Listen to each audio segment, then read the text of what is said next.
মই তোমালোকক কথা দি আছোঁ, মই তোমালোকৰ ওচৰলৈ সঘনাই আহিম, মাহেকত ক্ৰমে এবাৰ দুবাৰ আহিম। মই তোমালোকক জানিবলৈ চেষ্টা কৰিম। তোমালোকৰ প্ৰিন্সিপাল জনো ডক্টৰ মুস্তাফিজুৰ ৰহমান, তেওঁ নিজে কয় যে আমিন ছাৰক লগ পাইহে মই ডক্টৰেট হ'লোঁ। গতিকে তেওঁৰ পিতৃ জনাব মজিবুৰ ৰহমান মোৰ লগত কথা পাতি তেনেকুৱা এখন স্কুল, যিখন স্কুল মুৰাবাৰী ৰাইজে বিচাৰিছে। সঁচাকৈ মুৰাবাৰী ৰাইজ আগৰটো অৱস্থা নাই। ইয়াততো ইয়ং পেৰেণ্টছখিনিয়ে গোটেই পৃথিৱীখন দেখিছোঁ। গোটেই পৃথিৱীত কি হৈ আছে আমাৰ নিজৰ সন্তানক সেই পৰ্যায়লৈ লৈ যাবৰ কাৰণে সপোন দেখিছে। বহুত সময়ত হয়তো ব্যক্ত কৰা নাই, কিন্তু মই খুব অনুভৱ কৰোঁ। কাৰণ কি মই অভিভাৱকসকলৰ লগত মইতো প্ৰত্যেক দিনেই কমেও 10জন মানুহৰ লগত কথা পাতোঁ, কমেও 10জনৰ লগত কথা পাতোঁ। আৰু মুৰাবাৰীৰ পৰা ওলাই গৈ যিসকল আমেৰিকাত আছে, যিসকল ইংলেণ্ডত আছে, যিসকল এছিয়াৰ বিভিন্ন জেগাত আছে, আপোনালোকে দেখিব এতিয়া কিছুদিনৰ ভিতৰতে আমি কানেক্ট হ'ম। আমাৰ মুৰাবাৰীৰ ল'ৰা ছোৱালী মই কওঁ বিশ্বৰ বিভিন্ন ইউনিভাৰ্চিটিৰ শিক্ষকসকলৰ লগত, যিসকল আমাৰে সন্তান, আমাৰে ভাই বন্ধু, তেওঁলোকৰ লগত কানেক্ট হ'ম।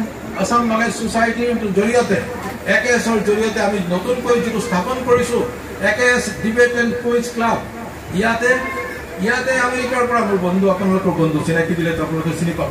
তেওঁলোকে এড্ৰেছ কৰিব, আমেৰিকাৰ পৰা এড্ৰেছ কৰিব, ইংলেণ্ডৰ পৰা এড্ৰেছ কৰিব, লণ্ডন স্কুলৰ পৰা পঢ়ি আহি ৰাষ্ট্ৰসংঘত চাকৰি কৰি থকা আমাৰ ভাই, আপোনালোকৰ চিনাকি, তেওঁলোকেও এড্ৰেছ কৰিব। অৰ্থাৎ মই যি সপোন দেখিছিলোঁ, AKSৰ মোৰ ইয়াতে বহুত বন্ধু ইয়াত সন্মুখত বহি আছে, আমাৰ প্ৰায় 100জনীয়া টীম, এই টীমটো গোটেই বিশ্বজুৰি আমি আছোঁ।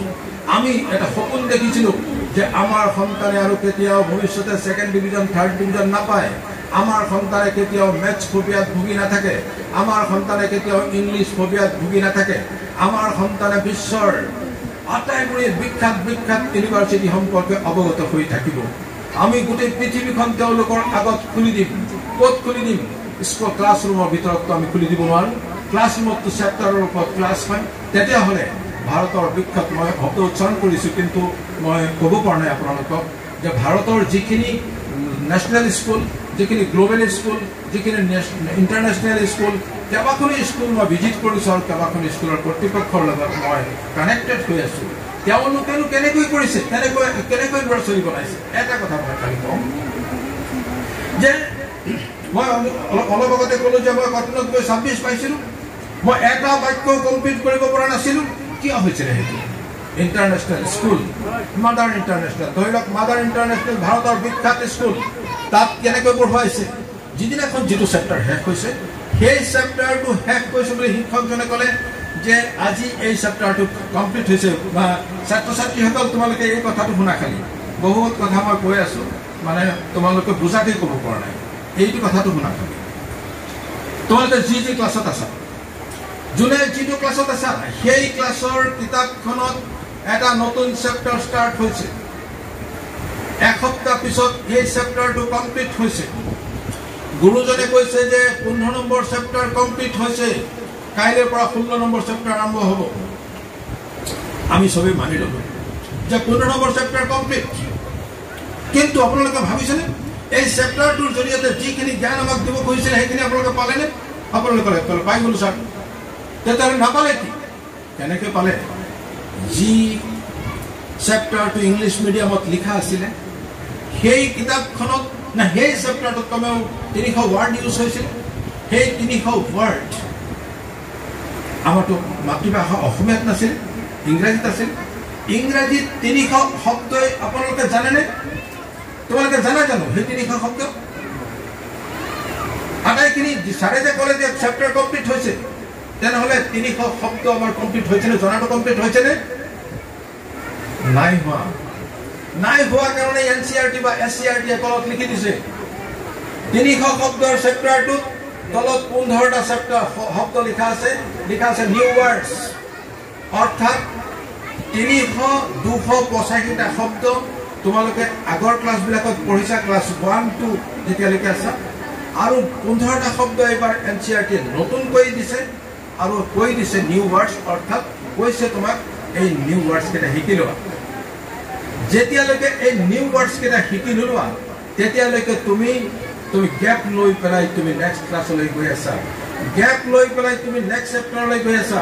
এনেকৈ গেপ লৈ লৈ লৈ আমাৰ স্কুলবিলাক চলি আছে আৰু গৈ পেলাই পৰীক্ষাত পানিশমেণ্ট আহিছে third division is a punishment second division is also a punishment first division 60% is also a পানিশমেণ্ট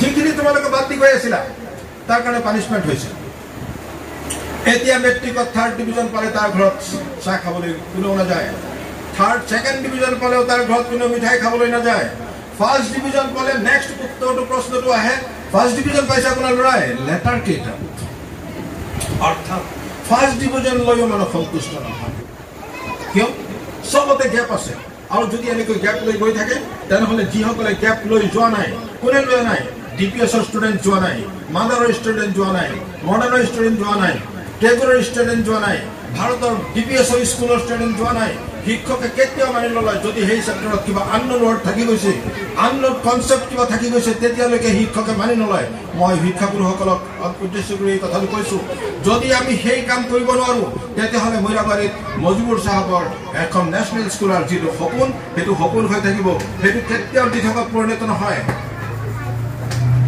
যিদিনা এখন ল'ৰা ছোৱালীয়ে বাক্য বনাব নোৱাৰিব আজি মই হওঁ সিদিনা ক্লাছ 10ৰ ল'ৰা ছোৱালীক ক্লাছ 10ৰ ল'ৰা ছোৱালীক ক'লো যে তোমালোকে উইকনেছ কি লিখি দিয়া উইকনেছ সিদ্ধান্তত কোনেও নিলিখিলে একো কেলে জানে ইংৰাজীত লিখিব লাগিব ইংৰাজীত বাক্য এটা লিখিব নোৱাৰা হিম্মত নগাঁও চহৰলৈ 1.5 লাখ টকা খৰচ কৰি 2 লাখ টকা খৰচ কৰি পঢ়িবলৈ যোৱা বাচ্চাটো এটা বাক্য লিখিব নোৱাৰে তেওঁলোক ক'ৰ পৰা গৈছে তেওঁলোক মৈৰাবাৰীৰ পৰা গৈছে লাহাৰীঘাটৰ পৰা গৈছে নাগামন্দাৰ পৰা গৈছে ঢিঙৰ পৰা গৈছে তেওঁলোকক গুৰুসকলে এই কথাটো নকলে যে তোমালোকে ভকেবুলাৰী তোমালোকে ভকেব শব্দটোইতো আমাৰ ইয়াত নাই